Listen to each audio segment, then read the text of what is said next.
Welcome to the DeeKay YouTube channel and welcome to r/NoSleep. We are once again back telling the spooky scary stories as we slowly approach that Halloween season. And for some people, Halloween season has already arrived.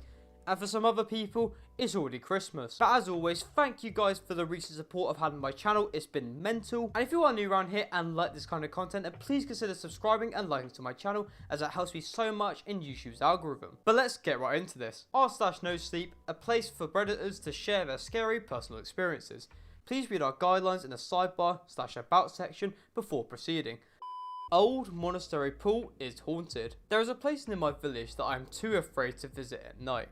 They say Old Monastery Pool is haunted and that this is the story which proves it. Just after the Second World War, and with the rationing still firmly in place, trading any extra food you grew or caught was near necessity. A youth from my tiny Nottinghamshire village, known only as Young Charlie, understood this well. Back in those days, Young Charlie could often be found in the Borough Arms. I actually live there now, trading the trout and eels he'd plucked from local streams for rationing stamps. I suppose you know about Old Monastery Pool, one patron asked, as he exchanged a few stamps for one of Charlie's slender trout. Charlie shook his head. Never heard of it, sir. Plenty of big fish in Old Monastery Pool, lad, the patron continued.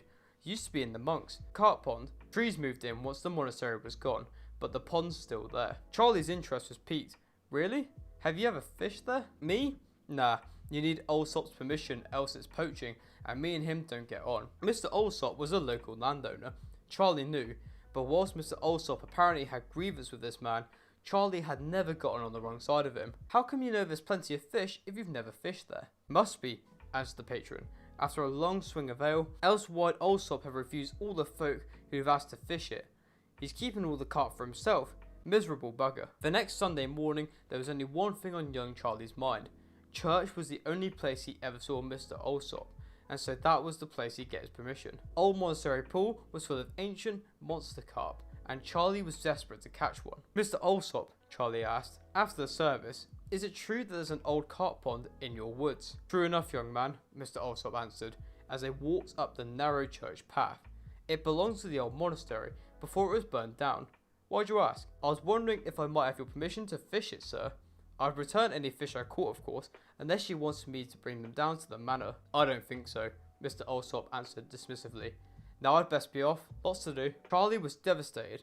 Fishing was his life, but he'd never had the chance to land anything truly remarkable before. A monster carp would be his crowning achievement, and would have the pub talking for years. The next Sunday, Charlie beseeched Mr. Allsop again, but got the same answer. So he tried again the following Sunday, and was still refused. The Sunday after that, he offered to do odd jobs around the manor to pay for his fishing. The Sunday after that, he offered all the trout and eels he caught for a month, but still, Mr. Allsop would not relent. Charlie tried and tried, Sunday after Sunday, never giving up. Eventually, he started calling in on Mr. Allsop at the manor itself.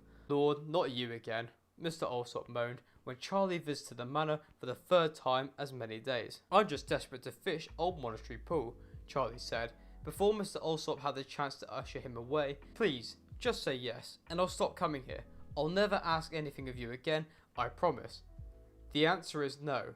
I've told. Why wouldn't you let me? Charlie exclaimed. Why are you being such a grouch? Because of the abbot, Mr. Allsop barked back. When he refused starving villagers carp after a failed harvest, they strangled him and burned down the monastery to kind of cover up the murder. I don't care about some dead old abbot, Charlie interrupted. I just want one chance to fish the pond. Please, Mr. Allsop, please. Fine, Mr. Allsop answered, throwing his hands in the air.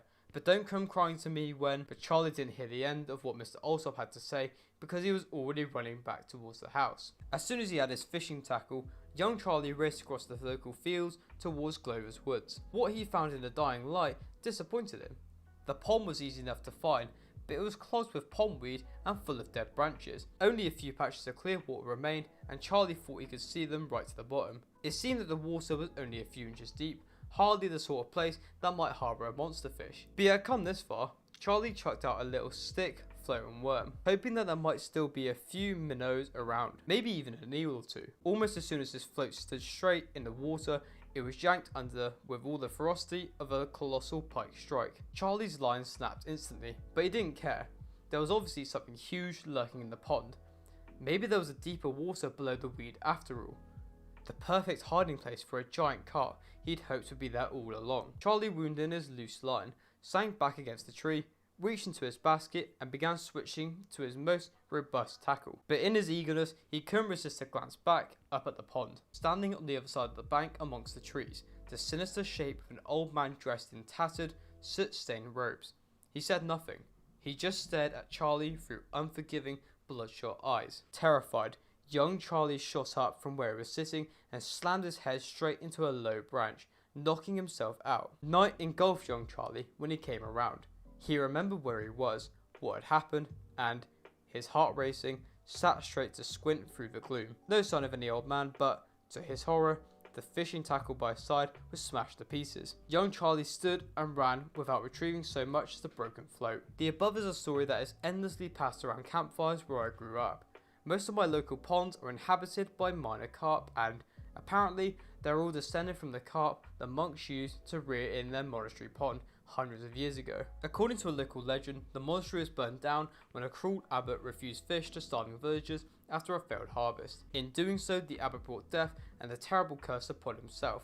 Now he's doomed to patrol Old Monastery Pool day and night, making sure no villagers try to take his precious fish. This picture is of Burrell Arms back in its heyday, as well as me with a local monastery descended mirror carp. I have visited Old Monastery Pool in the daytime, and I can report that it is weedy, murky, and surrounded by twisted trees and thorny underground. I have visited Old Monastery Pool in the daytime, and I can report that it is weedy, murky, and surrounded by twisted trees and thorny undergrowth. It is certainly an eerie, unsettling place.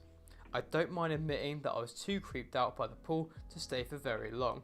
On top of that, I've always been too scared to visit at night or throw in a fishing line like Lone Charlie did. In fact, I don't know of anyone in the village who's ever fished the pond or been up there at night. However, even with the cautionary tale and all of the whispers of curses and ghostly abbots, I still can't help but wonder what might happen if I did. Yep, and I'm also adding that to my list to never go to Old Monastery Pool ever in my life, because it does sound like Prince Andrew is up there waiting for people like me to go there at night. Pretty cool.